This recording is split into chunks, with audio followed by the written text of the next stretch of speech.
How does a college class project suddenly turn into millions? We did $100,000 in sales a couple days after posting on TikTok. Here's how these three turned a simple idea into $35 million. The effect is definitely real. We saw the Shopify site just take an upwards trajectory. Our inbox got flooded. How many orders do you have going out of this warehouse today? About 1,000. You guys made a video, and one day it makes you $100,000. That's right. Social media, it's not just luck. Follow this playbook for 60 days and you'll be surprised. Join me today to find out what it takes to start your multi-million-dollar brand. For somebody watching right now, what are the exact steps they need to take to go from idea to first sale? This is where I would start. All right, we're standing in this massive 30,000 square foot warehouse that all started as a class project, right? That's so right. Before we dive into your story, tell us about the product itself. So we invented and patented the world's first iceless cooler, or koozie, for a 12-pack of your favorite canned beverages. Okay. Slide it in cold, access your drinks from the top flap here. No ice is needed for up to 7 hours. We're the first people to ever come up with this concept. It's fully patented utility design, and we're just pumped about it. Problem solved. That's right. You don't have to junk along that huge cooler with ice and all that That's stuff. the idea. Is you want to avoid not having to lug a big bulky cooler or run into the convenience store and buying a bag of ice. Yeah. And you don't want to just carry around what we call a naked case of beverages or beer. So yeah, iceless cooler. And then this has obviously evolved to a line of soft-sided coolers, accessories. We have all different types of stuff now. How much inventory do we have here in this warehouse, by the way? We probably have tens of thousands of coolers here right now. Wow. And maybe $3-ish million in retail value sitting right here. Okay. And it'll be a whole lot more once we come to November, December, because Those are the busiest months? That's right. It's fairly seasonal. It's a gift-giving item. So we do well during Father's Day and in the summer months for June, and then it really spikes back up come Q4. Wow, so this is actually not really This packed. is pretty light. Yeah. Tell us about the scale of your operations today. By the way, year what in business officially? Yeah, this From is year idea- 8, class project 2017, so 8 years later we're here. We really sold our first coolers in 2018. We have 15 full-time employees. We do have some seasonal warehouse workers, so during that holiday season we could have 30 to 40 people in here just shipping and packing up orders. We're in about 2,500 retailers, 500 mom and pop independent surf shops. 2,000 of those are going to be your Academy Sports, Ace Hardware, Lowe's, stuff like that.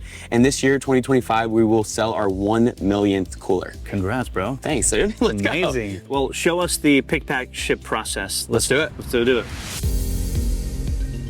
All right, so we got some labels. Yeah, man, we've got 4 pickleball pouches here. This is our newest product that's actually like a top seller for us right now. One order? Yeah, this is 4 separate labels, so we're gonna do 4 individual of our pickleball pouch. But And this is it right here? this thing's been flying, man. It holds 2 paddles on the back and nice. 3 balls on either side. And we didn't think a product like this niche would actually do well. Dude, but pickleball's huge. That's what's happening, is the audience is seeing the ad, they're paying full dollar, top dollar price for it, and it's just converting really well for us. Because I think it's speaking to an audience different than just a soft-sided cooler would, Right. which is more generic. I think we're gonna expand this into other sports even. Out of this warehouse, what's coming out as far as what are you shipping, products-wise, order-wise? So an average day could maybe be a couple hundred packages shipped, pick, pack, shipped, and going out the door each day, all the way up to, on peak, 5,000, 5,500 orders per day. It's pure chaos here when that's happening. There's 30 people back here. It's, you know, peak holiday, but somewhere from a couple hundred to a couple thousand per day. Tell us more about the story of Kanga. Like, how did this all start? And especially the partners. How did you guys all meet? Yeah, it's pretty wild because it was a college class project, right? Yeah. We were juniors and seniors at the time. And so I was not in the original class project. It was Logan and Ryan, my 2 current partners, and 3 other guys that were randomly assigned. What's crazy is that Clemson University and other universities at the time actually required you to have a binding operating agreement, LLC, starting documents as part of the project. Just in case you come up with something. In case you take it somewhere. Now, the challenge with that is when you're distributing equity to everyone at day 1 of founding a company in a class project that you're forced to be with these other partners, it can cause some chaos as the company evolves if it does grow out of the class project phase. So 3 of the 5 guys were not passionate about Kanga Coolers or wanted to continue with it. I noticed that there was a gap with the work that those guys were doing. And so I reached out to Logan and Ryan and see if I could kind of swap from the 3 guys' workload and join the team early on. This was month 1 into the class project phase. But what's crazy about that is we had challenges with that operating agreement as it went on because real equity was distributed. And one of the guys, he was interested in kind of hanging on to some of that without even doing some of the work. Yeah. And so we had to work a way to buy him out, kind of like on Shark Tank. Wow. And we were able to eventually get him out of the business. But it's just wild how a classroom project can require you to do something like that. They don't do it anymore. What were your startup costs and how did you make the first prototype? Yeah, we were poor college students at the time, so all we could scrape together was $833 per person. That was so that we could start operating agreement, file for provisional patents, and then our initial prototype. So we had to buy materials. We just Googled, where does scuba foam come from? There's this place in Alabama that sold a giant roll of it. We took it to a local seamstress, a dress alteration company, and we said, hey, listen, we don't have a huge budget to pay for you to make us a prototype, but we heard that you like beer. If you can wrap this 24-pack of beverages with this foam and make our first prototype, we don't have any money for you, but we'll let you keep the case of beverages. And she was like, deal, let's do it, no problem. So that was how our first prototype was made that way. And from there, we burned through the $2,500 fairly quickly. And so we had to get a little scrappy. Clemson University does some cool things where they host pitch smackdown competitions. And we pitched and we got first place and they wrote us an $8,000 check. And that was a very awesome way that we were able to get some early funding. So share with us that specific moment when you guys realized this is way bigger than just a class project. Like, what were people talking about? What were the community saying? Things like that. I'd say it was the Shark Tank moment. We started the company in 2017. Our episode didn't air until April of 2019. So there was nearly a 2-year period there where there was a lot of disbelief, a lot of doubt. Some of my closest friends and family members are like, what are you doing, man? You're getting an engineering degree. Why don't you pursue something else? Like, this doesn't really make a lot of sense. Those type of comments honestly fired me up more than anything because I always wanted to like prove people wrong. And so the disbelief was definitely there. Now, when we go on Shark Tank, Mark Cuban makes us an offer. We get nationally televised to tens of millions of people. Then people are like, man, that's so cool. I've been supporting from the beginning.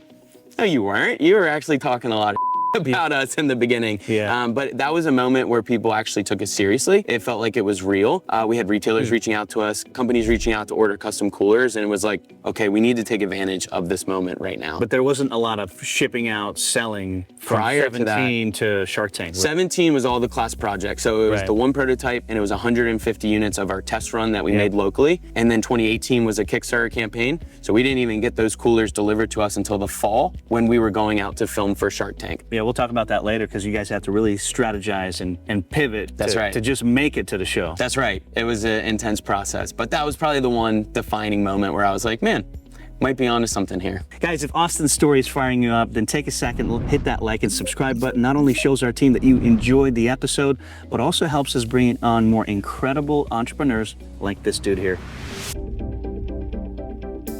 Question for you, to go from prototype to Shark Tank, dive into some of the important sort of steps that you've taken to make that happen. Yeah, I know there was a lot going on. So when we only went on to audition with $40,000 in Kickstarter sales, we knew that we had a couple months before the filming date to actually scrape together some more business. So we knew, hey, what's an exciting number for a couple young college kids, 6 months in business? $100,000. How do we get that? We don't have marketing dollars. We don't really have e-commerce set up. We didn't have any coolers in stock to do any wholesale orders or selling to retailers. The only thing that we could do is sell custom coolers. So what did you do? So we have a dye sublimation process to print on our coolers, which means it's like a blank canvas. We can wrap the whole thing with that company's branding and logo. So we were an immediate value add in the promotional product space. And we knocked on doors, dropped off samples, business cards, and said, hey, we're trying to get them this little TV show called Shark Tank. A little TV show. We would love to supply you with your employee presence this year. Just anything, you could resell it in the brewery tap room. And so we had $60,000 worth of orders come through in a 4-month period. That was like true hustle culture. Amen. And that got us to the 100,000 mark, and we went on the show. And as the Sharks asked the revenue question, we answered it, and they said, oh, that's impressive. Moved on to all the other questions.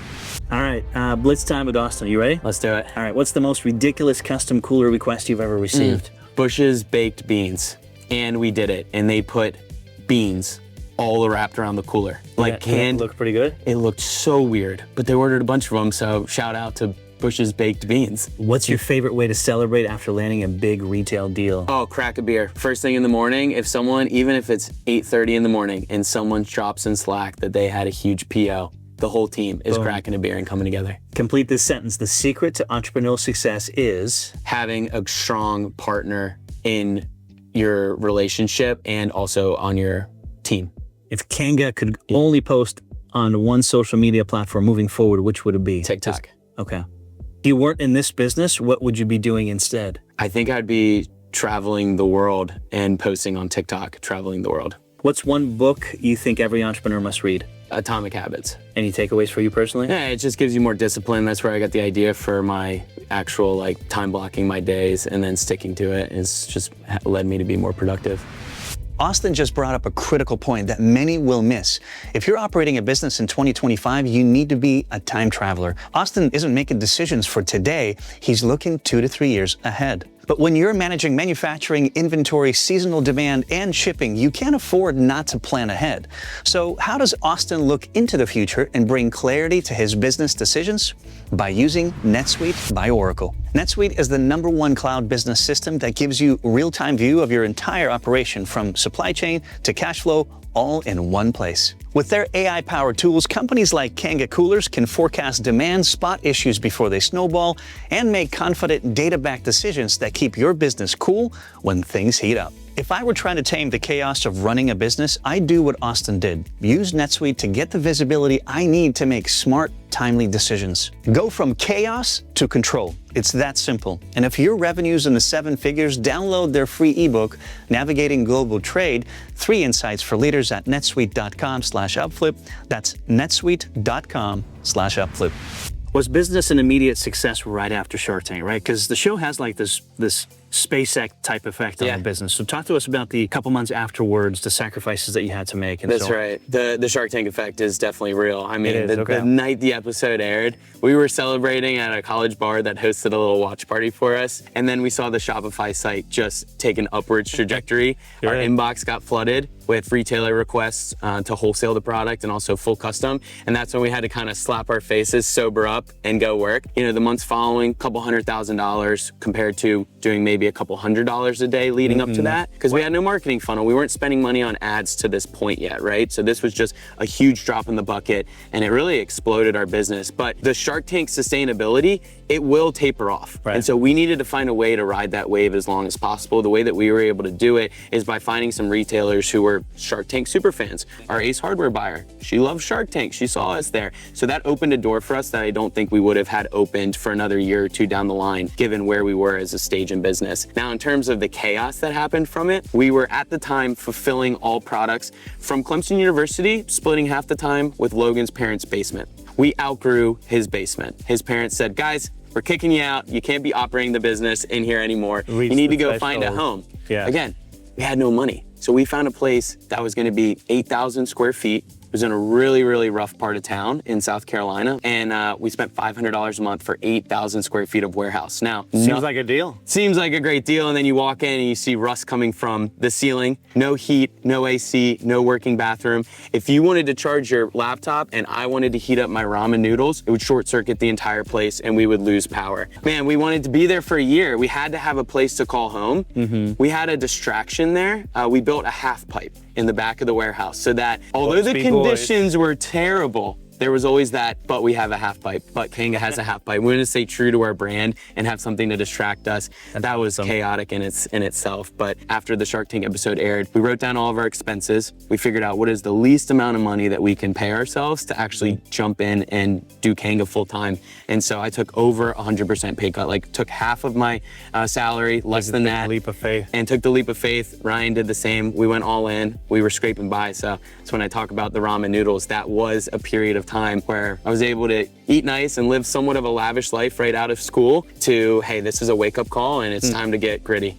Before we go into going from idea to first sale, tell us a little bit about this warehouse. You know, why buy versus lease and things like that? Yeah, we've moved 6 times in 7 years. So we pay roughly $20,000 to $30,000 a month here. It's an older place. And so we're adding things that make it a fun touch, like a pickleball court. You know, our conference room isn't really a conference room yet. It's just a table in the middle of the warehouse. But as we grow, we're gonna reinvest dollars into this building. We hope to have a rooftop bar. We hope to have a golf simulator. We're going to do fun things for our team and our employees so that they enjoy coming in here, and which they do now because of the pickleball court for sure. But just like always putting more money back into it, when you lease a place, you're less likely to make those investments because Right. it's coming out of your Not pocket, yours. and then you may have to outgrow it in 2 years, and you're just leaving it behind to the next tenant. Yeah. I'm excited to go check out the very original, where you go, prototype. Yeah, the first couple of coolers we ever made. How many did you go through before you Man, like? we're probably on iteration like 8 or 9 Okay. right now. The first one is pretty gross, so I'm go. excited for you to see it. Let's go see it. All right, so these are some of the original prototypes. That's right. Anything you want to highlight for us? Oh geez, I mean, this is the class project seamstress who put this together. I'm glad through the camera they can't smell anything that's happening here because it's been through a lot. And Not bad for the first one. you know, the feedback on this was, hey, better zipper. We needed something to cover this area where the sun was going to be baking on it, right? So that's when we added the flap. this area. Then this was like prototype 1. It's really flimsy materials. It's actually Velcro was the first thing here. Crazy story is that we got real tree camouflage, and we had a lot of hunters interested in our product because it's small, it's portable, they can take, you know, their beverages on the go. But they said, you got to change the Velcro because every time I do that, it scares off the animals. So we switched over to a magnet. That's and then this was part of our original 150-piece Greenville, South Carolina production run. Oh, still Velcro. It's still Velcro back here. So it's here to these. These are the ones we took onto Shark Tank. We gifted to each of the sharks. And this was to show off like how it can be dye sublimated. But still, man, Velcro. Look at the lines here on the front. So this is iteration number 3. And then now here's an example of one more recent. This is our brand ambassador retreat from a couple years ago. So much cooler. We hosted 30 of our top brand ambassadors, took them to Clemson, had some fun. They all signed this one. But man, it's just fun seeing kind of continuous evolution. improvement, Yeah. you know, and just listening to customer feedback and just trying to make it better. For sure. Where are you guys at for revenue Yeah. so far, year to date? Where was it last year? Yeah. And margins as well. 2023 was our first year crossing $10 million in revenue, and that was like a metric Incredible. that I never thought we would ever have hit. 2024, we faced lots of challenges between an election year. There's lots of looming tariff questions, so we grew, but it wasn't as much as we had grown for the previous 7 years. 2025, it's still to be determined, but I think we'll land somewhere in the 13 to 15 range is kind of where we're targeting there. Lifetime sales, and which is really the last 6 years, because year 1 was class project, there was no revenue. Year 2 was just the Kickstarter campaign and prepping for Shark Tank. We've done a little over $35 million in lifetime revenue. Wow. Really proud of that, really excited. I think there's still good. a long ways to go. And then margin-wise, you'll have some tougher years. You know, you're gonna have some years. What is it? Give us the number. Sub 5%, you can have some years that are greater than 10% in net profit. So I think we can get to a place 15, 20% as the business scales and our expenses stay where they are. Because we're not hiring a ton more people right now. We have the systems that we've invested in. Big expense last year was onboarding NetSuite. It's a very expensive ERP, helps out with the warehouse management system. But man, we're not gonna feel the value of that investment for until 2 or you're- 3 years. But then when we do, and that cost hopefully stays where it is, we can do some pretty cool things. All right, show us all the SKUs, the most important products that you guys are selling so far. Yeah, started with this with that, college okay. class project. Is a koozie for a 12-pack or 24-pack of your favorite cold beverages. That evolved into the casemate. This will hold the 24-pack. This was our original size. This was our most popular size to start. The most popular version that we have now is the 12-pack. You're gonna see it in beer, you're gonna see it in soda, you're gonna see it in seltzers, LaCroix and stuff. As long as it goes in cold, it's third-party tested to stay cold without ice for up to 7 hours. That's in 75-degree outdoor weather, not in direct sunlight. Now, if we go to 85 degrees, say it's really hot like it is today, it's gonna go down an hour, right? So you're gonna go maybe 6 hours. That's why we invented this product called the beer block. This is an ice pack, the shape of a beer can. Oh, yeah, So you can put 'em freeze in there. that, replace your first beer. Now you're gonna get 7 hours in that Clever. 80 to 90 degree weather. If you're in 60 to 70 degrees, you get up to 10 hours. But if you're with the right group of people, it shouldn't take you 10 hours to enjoy a 12-pack, right? New product that we just launched here. This is gonna be for your golf bag. So this is called the Hideaway Cooler and is designed to slide in the side of any golf bag. It comes with an ice pack, so you can freeze this and it holds 6 of your favorite beverages. So this is when we're learning about niching down the products, and it's really important. And then one other item, we won a really cool contest last year that Shopify hosted with Mr. Beast. And so we won a 90-second ad spot in a video that has over 600 million views. One of his better performing videos. Incredible. They like lock someone in a grocery store and they give you $10,000 every day that you can survive in it. Wow. It's a younger audience that watches that show. So we had a lot of requests for a lunchbox. And so now we have a product called the Brew Box. Holds a 12-pack of beer, but you can use it Monday through Friday for your lunch as well. So, you know, we're trying to make things that can reach a larger audience, but what we're learning, especially in 2025, is the importance of niching down the product, and that's what led us to the pickleball cooler. What's the biggest operational challenge that you've dealt with running this business, and how did you overcome it? I think it's the scale when holiday season comes around, because we are a seasonal business. It's very giftable during the holidays. So imagine you're in September and you're shipping out 50 orders a day, and 2 months later, you're shipping out 5,000 orders a day. So you need to hire temp workers, you need to train them, you need to build more stations for shipping stations, you need to have the right team built around it, you need to increase your volumes with FedEx and UPS so that they understand that their trucks need to come pick this stuff up. When they don't, we rent U-Hauls and we drive them and drop them off at the postal office and at FedEx. And one of the crazy things that happened last year is one of our temp workers packed up all these individual orders and she put them into the original boxes. She sealed the boxes with tape, not really knowing, maybe thinking that those were all gonna get picked up and shipped out. 3 weeks go by and we had like 100 some customers saying, hey, where's my order? And then we go back there, open up the boxes, and we're like, oh my God, these are orders have just been sitting here. They never got picked up. They were labeled, packaged, and put back on the shelf as if they were just inventory. So that was a challenge. So obviously we made it right with the customers. We hooked them up for that, you know, especially during the holiday time. But those are little things you never suspect to happen. But when you go back there and it's a pallet of coolers that were ready to go out the door that just got boxed up, it's crazy. Talk to us about finding the right manufacturer. What's your advice? How did you go about yours? I think it's the power of networking, and it's having people within your network that can support you. So the way that we found our original manufacturer was we won a pitch smackdown competition at Clemson. Through that process, the panel of judges that we were pitching to, very successful entrepreneurs from South Carolina, that actually introduced us to our first real manufacturer just by having that connection. So my advice to people is really put themselves out there. Go to networking events, join mastermind groups, build a following on LinkedIn and ask for help. It's unbelievable that people are actually out there that want to support you. I think that's the best way. I've connected a lot of people with manufacturers. They've connected me with new product innovation ideas. So I think your network is just tremendously important. Cool. So let's go check out your office. I'll follow you. Question that I have is that you guys have an amazing paid ad strategy that utilizes underrated platforms that most brands miss out on. But before we talk about that, so keep watching to find out, you guys made a video on TikTok, and one day it makes you $100,000. That's right. Talk to us about how that happened. Yeah, we call it Spike Day, which is crazy. We have not been able to replicate to that level quite yet, but it was just a storytelling video. I was just talking about product evolution, how we started as a college class project, how really anyone can start a business because we're just regular old guys that came up with this idea. The difference between us and other regular people is that we executed on the idea. It was a 1-minute video posted on TikTok. It must have struck some chords with some people and inspired them. Website, Shopify traffic flooded, Amazon, we had inquiries. What's crazy is it brought more revenue to our site than the day that our Shark Tank episode aired. It was more impactful for us. You know, it was 2 years later, so we had more product offerings, we had more things on our website. When it was Shark Tank, we didn't have a whole lot. We weren't ready to capture that moment, but it was such a crazy thing to me. It was free. It took me 30 minutes to film, edit, and distribute that video. And it only did like 1 million, 1.2 million views. How can UpFlip viewers replicate your success with social media? Give us a step-by-step blueprint. Yeah, got some homework for you guys right here. So those 3 buckets, you have entertainment, inspiration, and educational content. Think about those 3 buckets while you're filming.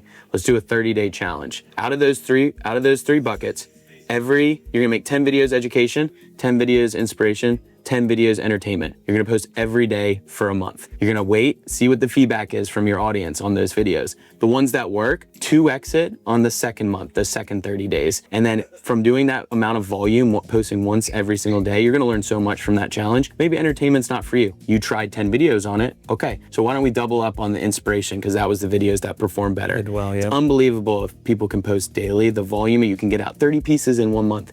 Versus someone who's posting once a week, they're only getting 4 pieces of content out. And then of course, take those videos and cross-post across multiple platforms. One piece of creative can go 5 or 6 places between LinkedIn, TikTok, Facebook Reels, Instagram Reels, YouTube Shorts, even Snapchat. You can put one video 7 places. Now you have 200 pieces of content that just went out in a month. So that would be my challenge and my homework for all of you guys. And I'll be in the comments reading. If anyone wants to send me some of those videos, I'd love to check them out. Earlier, we talked about the mindset shift the launch of your pickleball product caused, right? Talk to our audience more about that. Yeah, I think it's wild because as we're developing new products, you're always thinking, okay, how can I make something that more people can use or more people can purchase, right? Let's cast a wider net. What we learned with the pickleball cooler, which is such a niche thing, you can really only use that product when you're going to play pickleball, because the back pocket is designed for paddles, the side pockets are designed for balls. But because that's been one of our the best-selling products since we've launched it, making up 30 to 40% of our sales since launch, which is wild. I think it's showing something to us that people respond well to niche items that speak to them. And when you have something like pickleball, it's such a fan-based sport and people love it. And we were able to charge, full price, don't need any discounts. I had friends who hadn't talked to in 10 years that reached out and said, man, the pickleball cooler, this thing is so cool. Congratulations on the launch. It's basically the same version of our existing pouch product, just with the different shaped pockets on the other side. But the way that it's positioned really spoke to a new customer base. And so that changes our mindset now about how we approach new products. So we've had all these different, 12 pack, 24 pack. Now we're trying to make more universal soft-sided coolers. And so now we're actually thinking, how can niche products have a larger impact than these universal products? $100,000 in one day from a video is insane, but not unheard of. Every day, entrepreneurs are taking advantage of the world of social media to grow their businesses faster than ever. To help you guys not miss out on this wave and make sure you get the customers you deserve, we've partnered with Frank, who turned virality into a science and built a $3.2 million a year business on top of it. So if you want his step-by-step playbook, I'll make sure to leave a link in the description. Highly encourage you guys to check it out. Tell our audience why we're heading to next, why the brewery. Yeah, we don't only make coolers. We also may have something, a surprise. So I think it'd be fun if we head over there and check out Kangaroo, our co-branded beer with New Realm Brewing. Awesome, let's do it.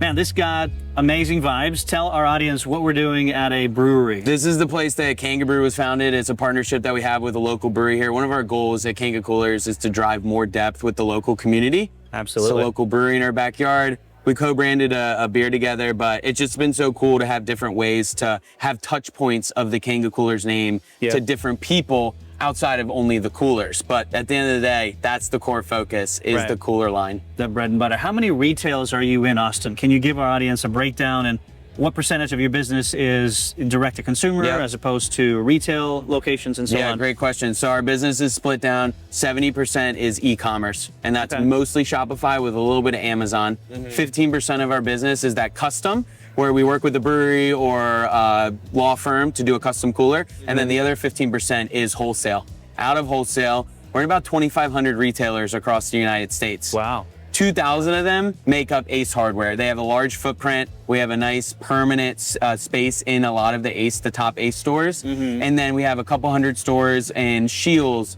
and Lowe's Home Improvement, and Lowe's too, and also Academy Sports. And then the other 500 or so, independent mom and pop retailers like your surf shops or boutiques or gift stores. When it comes to margins, Austin, how do they differ when it comes to retail? And is that an area you want to expand in, or would you rather go all hands on deck e-commerce? Definitely want to be diversified. Omni-channel is this fun buzzword that people have been throwing around a lot, and that just means that you're available for sale in multiple different places. So yes, we want to be focal point e-commerce, but we don't want to lose sight of having the opportunity for someone to buy our coolers at a retail store, at a brewery or something like that.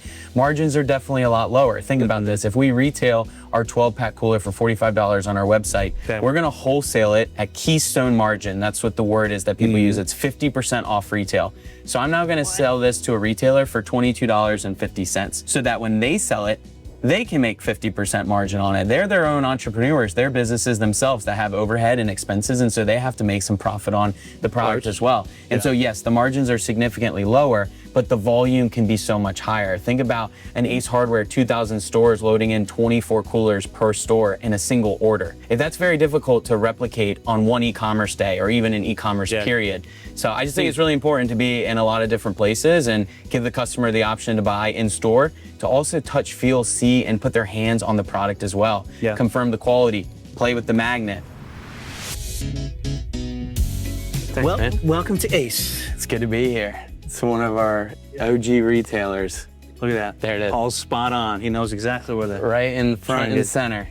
This is cool. This is a great space. I mean, this is end cap right in the front of the store, right when you walk in. Absolutely. So we're really grateful for Ace for giving us this kind of location. How much are you spending per month on marketing, and where is it all going? Give us a quick breakdown. Totally varies, as is a seasonal business, but anywhere from tens of thousands of dollars a month upwards to hundreds of thousands of dollars. And in our top months, maybe we're $1 million in advertising and marketing. Per month? For the month, yeah, November, December. Okay. And what that will generate is at least 3 to 4 million in sales on the $1 million invested. That's the goal, that's where we target, 3 to 4 return on ad spend. And if we're in that spot, it's a really healthy business model. Which platforms are giving you the best ROI? Yeah, Meta is where we spend the most of our money, but then always Google. We're testing out App Lovin', as we've talked about. TikTok ads we're running now. LinkedIn, X. Try to diversify the small ones, but yeah, Mark Zuckerberg's still taking the large share. Did you ever think you'll get to a point where you're spending over $1 million just on advertising, owning a company like that? How does it feel? I didn't even know if we would hit $1 million in sales, right? Let alone that being a monthly ad spend budget or marketing budget. It has been really surreal. I think about that it was a college class project, and all the disbelief from the people who are against us and didn't believe in it and were talking all this crap, and to see what it has unfold to, I think it's just a testament of our team and then the customers. Like, they actually love the product and they are believers of it. And so when you love something, you tell a lot of people about it. And I think the word of mouth that we've been able to create with an iceless cooler, Kanga Coolers, has been super surreal. Can you, if you could, can you give our viewers a quick masterclass on advertising online? How do we drive sales, especially for new ones? A couple different ways you can look at it, but really high quality creatives are super important. And high quality doesn't always mean the most expensive tech or the fanciest camera, but if you're authentic in how you're talking about it, we do a lot of just fun videos with, I'm talking on my cell phone, talking about the product and the brand and the story. And I think the authenticity shows through to the viewers. People don't like being sold to. They want to feel a connection with the product or the brand. So we do a lot of storytelling. We talked about Spike Day. That was just talking about the story and evolution of Kanga Coolers. So I think if anyone's out there, they're getting into advertising, be yourself, be genuine, talk as if you're talking to a buddy or a friend. Don't get so worked up or heated or think you need the... Whether you'll sell or not, don't worry about that. And people don't like being sold to. I think if you're genuine in how you approach it and people can feel that connection through you or maybe your product, it's gonna sell itself. So that's my best advice.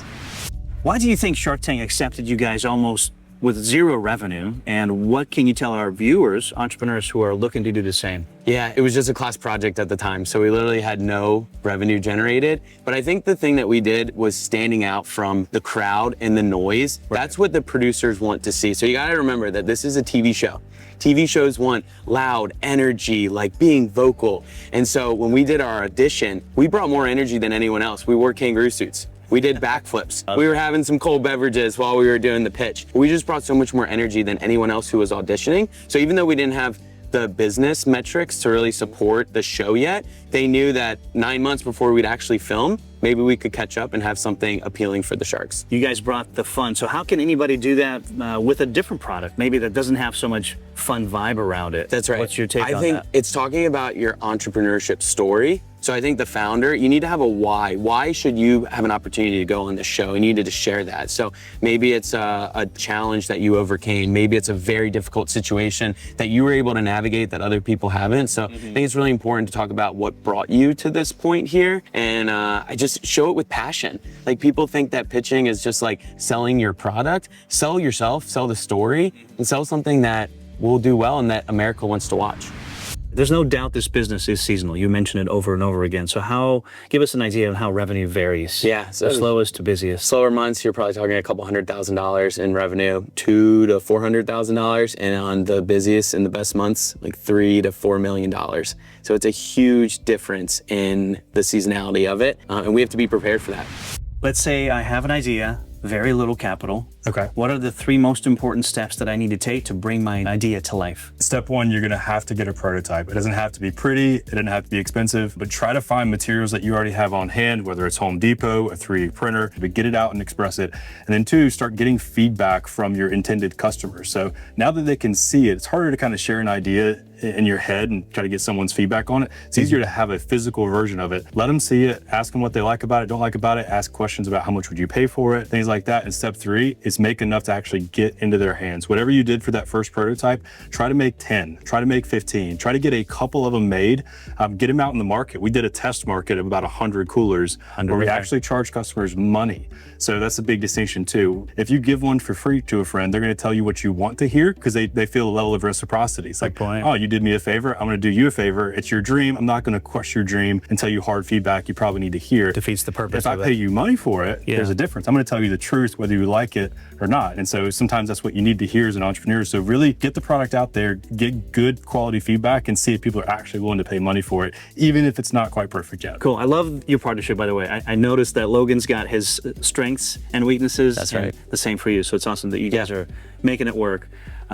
Let's switch gears a little bit. This wall is incredible. I mean, it continues on, guys, through this entire hallway, and it is a long hallway. What is this all about? It's one of my proudest things from Kanga. The thing that makes us so unique in the B2B space is our ability to fully customize these coolers for a brand, a brewery, an entity. It's a blank canvas. So cool. It can be as customized or as simple as you want. And so we've worked with hundreds, if I had to say, it's probably approaching 500 different entities. And so obviously there's not 500 on the wall. They're still in bins back there. We pulled some of our favorite up here. But this is the wall of everything. You can see all the print all the way down the hallway. What's the favorite one so far that you've worked with? I think right now is Mountain Dew. Mountain Dew Baja Blast. Yeah, that was one of the coolest. Honorable mention is going to be our Hershey's chocolate and our Reese's cup one that we did last year.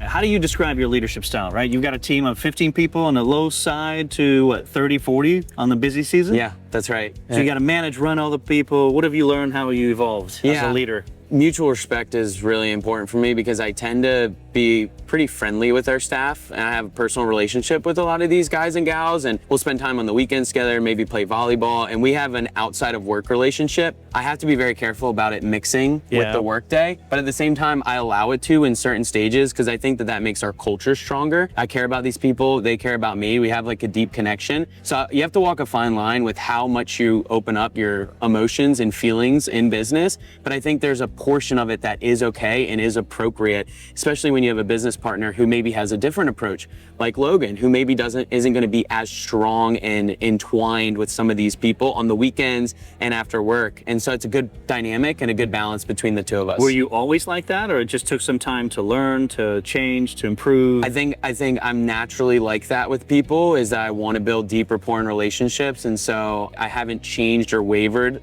although in times I maybe should have. And I maybe shouldn't have gone as close with certain employees as I did, but still it's gotten us to today. I like to consider Kanga Coolers as some of the best culture in the world out of any business I've seen. I have to attribute some of that to the ability that we can be emotional and vulnerable and have real conversations with each other. Business is supposed to be fun, man. People are too serious all the time. I want to enjoy what we're doing, and every day I don't want to hate what I do when I wake up in the morning like I did when I was studying engineering in school. All right, tell us about the origin story. Like, how did you come up with the Kanga name? It was an entrepreneurship class, and our challenge was to find a solution to a problem that we face on a regular basis. Which was? Going to Clemson University, tailgating, hot, fall tailgates. You would have two options when taking beer or beverages from tailgate to tailgate. You'd either buy a big, bulky cooler, dump ice on it, or you would go to the gas station, you'd grab a 12-pack, and you'd go from tailgate to tailgate. What would happen with that is the handle would break on you, the beverages would get sweaty, and it just wasn't gonna stay cold for more than 45 minutes. So my partner Logan, he saw someone take a can insulator that was on an existing cup or on an existing can, and he said, okay, well, if we have that for individual cans, why don't we have that for an entire case, for a 12-pack or a 24-pack? So that's how the idea was born. And the name Kanga, part of the class project was to have a mascot. And we wanted to have a kangaroo as a mascot because it has a pouch, and our product is a pouch for your beverages, and you can hop from tailgate to tailgate. That's pretty cool. This right here, it's called the case koozie. That was the initial name for the product in the brand. Turns out the word koozie is actually trademarked, and it's owned by a much larger company that sent us a cease and desist. So we had to change the name to Kanga Coolers, and eventually maybe it will just become Kanga as we change from only having beverage or drinkware products. That's pretty fun. I love how all of it's so intertwined with your story. It has to be, yeah. It's kind of what we stick on the foundation of like what got us here and the little amount of money we put into it, being scrappy college kids. So the story means a lot to us. Over a quarter of our audience, Austin, list fear of failure as the reason for them not to pursue a business. What's your advice to them? I think first I would say is that that's a very real failure. That's a very real feeling that you guys have. Like, I don't think that you should be ashamed of that feeling. I have that feeling. My partners have that feeling. My piece of advice is that you just need to, you kind of need to like block out the noise. When we got started with this thing, I had friends and family members who were discouraging me from doing this. They were like, you got an engineering degree, go pursue that. What are you doing with this little koozie for a 12-pack situation? And I think you have to find some motivation from within to power through the disbelief that other people are throwing your way. Try to use it to bring good energy to the situation. Try to use that as fuel. I like kind of get angry and I want to prove them wrong. And that's been helpful for me. Another thing that can be helpful is just surrounding yourselves with a great community. Yeah. This is a lonely thing. Entrepreneurship is very, very lonely. I'm fortunate to have great partners, business partners, but also a wife partner. And she's always been supportive of me throughout this whole thing. So it's kind of like a mini cheat code, is having a great husband, wife, boyfriend, girlfriend to support you through the way. Are there any habits, Austin, that you attribute to your success? It could be anything. Yeah, I think everyone's different. For me, something that's been working out so well is time blocking my day per hour or even half hour. And that way I can look at what I have to do in my entire to-do list, and I can prioritize the things that are most important, and I move them as high up as possible. So I'm hitting them early in the morning and I'm able to be more focused then. So right after the coffee, right after the workout. And so I'm more locked in. As the day goes on, the lower priority items may not happen that day and I can kick them to the next day, but at least I've hit the most important thing, you know, the 20% of the work that makes up 80% of the results. What app are you using to just block out? iPhone Notes app. Yeah, just the little bubbles. It's easy for my brain. I can edit it quickly. I can do it from my laptop or my phone. Nice. But that's just been, for me, it's been super helpful, time blocking. I feel like I can get more volume of quality work done by doing it that way than not having a plan for the day. Okay, so at some point you guys decided to acquire a company. Tell the audience, how did that happen? Walk us through the financials. Yeah, this is Beard Ear. We're really excited about this one, guys. It's basically a two-dimensional puzzle that turns into a three-dimensional wall decor or artwork that you can put up in a man cave. Yeah, you can take it off. Give it a go. Okay. So it'll stick. It'll stay together. Fall apart. But this is really cool. It's a fun full circle moment. One of our college brand ambassadors for Kanga Coolers came up with the idea for Beard Ear while he was a student, posted it on TikTok, going back to social media. It went super viral, and then he was able to create an actual business out of it. That business swapped hands a couple of times over the last few years, and just recently we had an opportunity to acquire the business, bring it under the Kanga umbrella, and put the inventor of the product, the original brand ambassador, Ryan, back at the helm as part of the Kanga Coolers team. So he's here now. He just started a couple weeks ago. We have a ton of different animals, brands, partnerships we're going to launch with this, but we're really excited about this. This is an 8-figure business loading, and we're really excited about what it can become. So you can print anything on this. This is basically cardboard, you put it together. That's exactly right. Yeah, you can do, I mean, we have eagle, we have deer, we have marlin is my favorite. There's an alligator potentially coming out. So there's some really cool things, and it may not always have to be animals. Maybe we get into classic cars. It's sold in Bass Pro and Cabela's, and that was the first thing that they requested was classic cars. How long would it take to put this together? It looks pretty easy. It depends who you're asking and how many cold ones you've had as you're putting it together, but you know, an average of 15 to 30 minutes, I would say. That's cool.